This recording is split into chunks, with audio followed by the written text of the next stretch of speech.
What if everyone tried to withdraw their money at once? Sounds impossible, right? But imagine waking up one morning in America. You turn on the news, and every headline says the same thing. Nationwide panic. Americans rush to withdraw their money. Now, you're standing in line outside your local bank. Chase, Wells Fargo, Bank of America, doesn't matter which one. The line stretches around the block. People are anxious, clutching checkbooks, debit cards, passports. The ATMs are blinking, temporarily out of service. You wait and wait, but then you hear the words no one ever wants to hear from a bank teller. Sorry, we're out of cash. How could that even happen? This isn't a scene from a movie. It's what would happen if everyone in the United States tried to withdraw their money on the same day. But here's the truth the banks don't tell you. They don't actually have your money.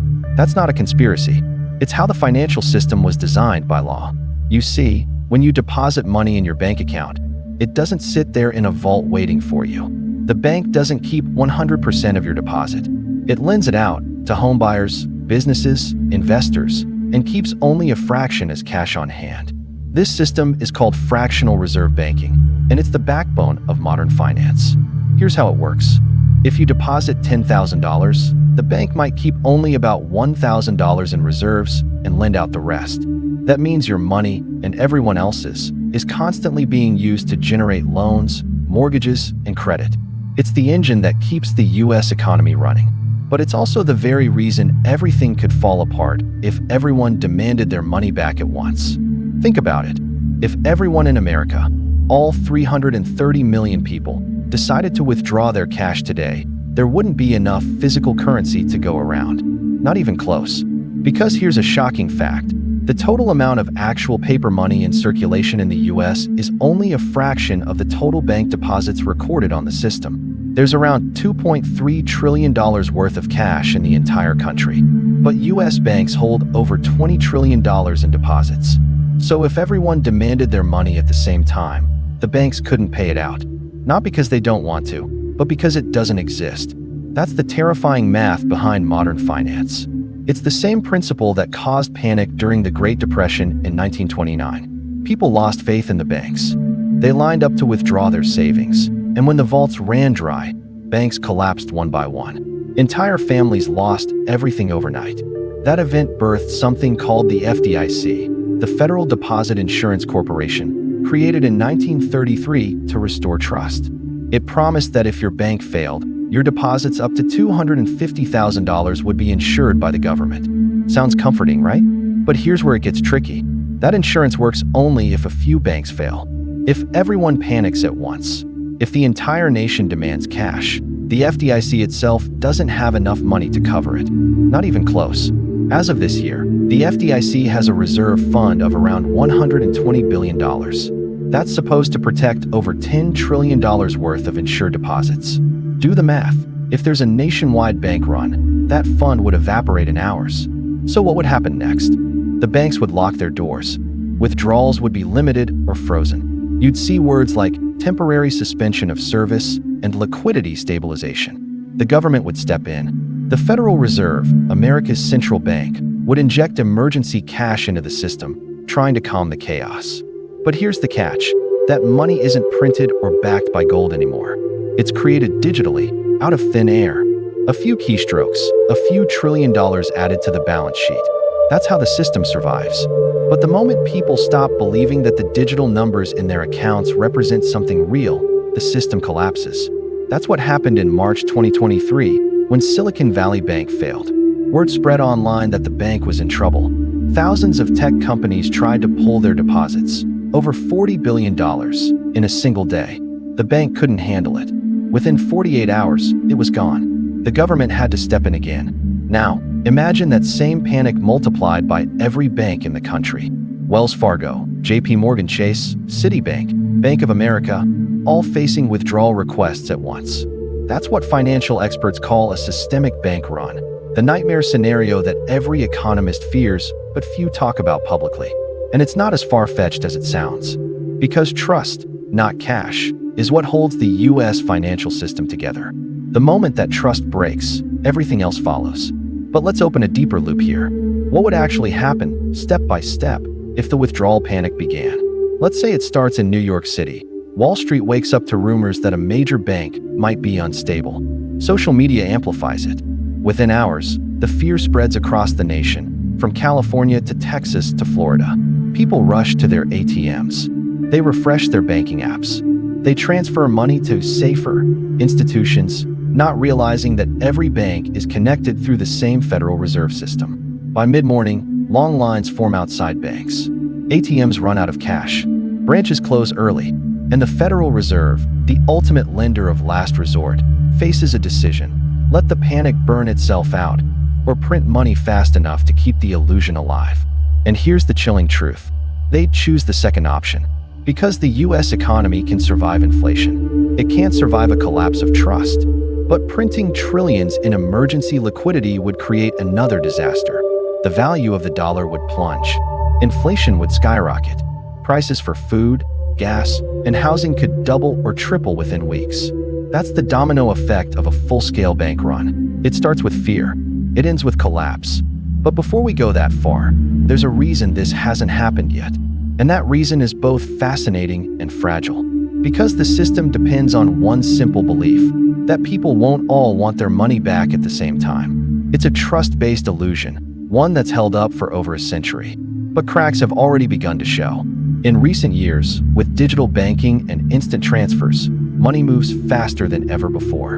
A rumor that once took days to spread can now go viral in seconds. One tweet, one headline, one leaked document, and within minutes, billions of dollars can vanish from a bank's reserves.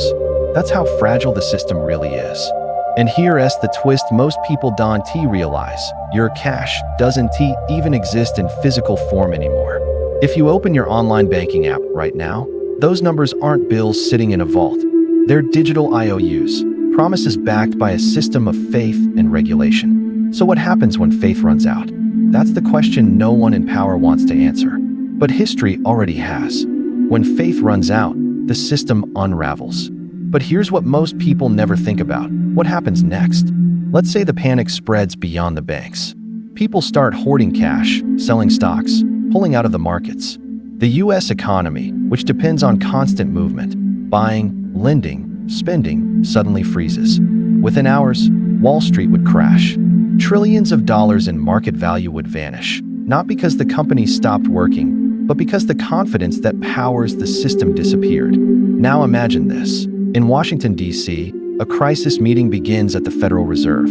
The Treasury Secretary, the President, and top bankers are in the room. Their screens show red flashing numbers, withdrawals accelerating faster than any algorithm can track.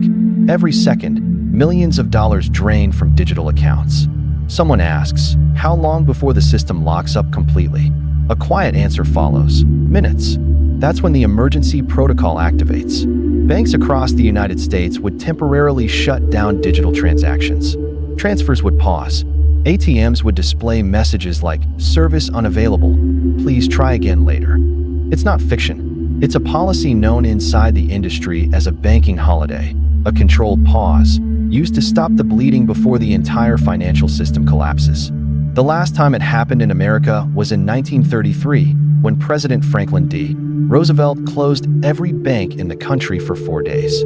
People couldn't withdraw a dime. The goal was simple: stop the panic, reset the system, and rebuild trust. And it worked. When the banks reopened, the government had guaranteed deposits, and confidence slowly returned. But would that work today? In a digital age where information spreads faster than truth, it's doubtful. Because this time, people wouldn't just line up outside local banks. They'd flood social media, demanding answers. Fear would trend, and fear, in finance, moves faster than money itself. So what would the government actually do? The Federal Reserve would begin pumping cash, billions, then trillions, into the banking system. You'd hear words like quantitative easing, liquidity injection, and emergency stabilization. They sound technical, but here's what they really mean: more money created out of thin air. The central bank would credit accounts electronically, just like they did in 2008 and 2020. But this time, the scale would be unimaginable. Tens of trillions of dollars, flooding the system to stop people from realizing that there isn't enough real cash to go around. And while the digital numbers in your account might look fine, prices in the real world would explode. Gas might jump to $10 a gallon. Groceries could double overnight. The value of your savings, your retirement fund, your 401k, your dollar, would melt away like ice under the sun. Because printing money doesn't create wealth. It only hides the damage until reality catches up. Now pause for a second and think. How would you react if your bank account suddenly froze? If your debit card stopped working at the store? If your paycheck couldn't clear because your employer's bank was also offline? For most Americans, that would be a nightmare. For some, it could mean survival decisions, gas or food, rent or medicine. And that's when chaos truly begins. In every financial collapse throughout history, the first casualty isn't the system, it's trust between people. Neighbors stop sharing information. Businesses stop extending credit. Employers delay payments until the banks reopen. The U.S. economy, worth over $25 trillion, would grind to a halt, not because the buildings disappeared, but because the belief that money works disappeared. And yet, amid the fear, a small group always knows exactly what to do. The wealthy, the insiders, the ones who understand that money isn't about paper, it's about control. They'd move their wealth into hard assets, land, gold, real estate, and, increasingly, digital assets like Bitcoin. Because when trust in banks fades, people turn to anything they can hold or move freely. It's exactly what happened during the 2008 financial crisis, when the housing bubble burst and banks froze credit overnight. And again in 2023, when regional banks like Silicon Valley Bank and Signature Bank collapsed. In both cases, insiders moved their funds first, before the public panic began. And when ordinary Americans tried to withdraw, it was already too late. So, if history repeats, who gets saved and who doesn't? Here's the harsh truth. In America, the financial system is designed to protect itself first. The Federal Reserve doesn't answer to voters. It answers to the stability of the system. That means if there's ever a full-scale bank run, the priority will be preserving institutions, not individual depositors. In plain terms, your savings might freeze. Your investments might vanish. But the banks, the same ones that lent out your deposits, will likely be rescued. That's how the system has always worked. In 2008, when big banks made reckless bets and lost, taxpayers bailed them out. And when smaller banks failed in 2023, regulators again stepped in, guaranteeing deposits far beyond the official insurance limit. Each time, the system survived, but only because the government used your future taxes to plug the holes. Now, imagine if this time, the hole is too big to fill.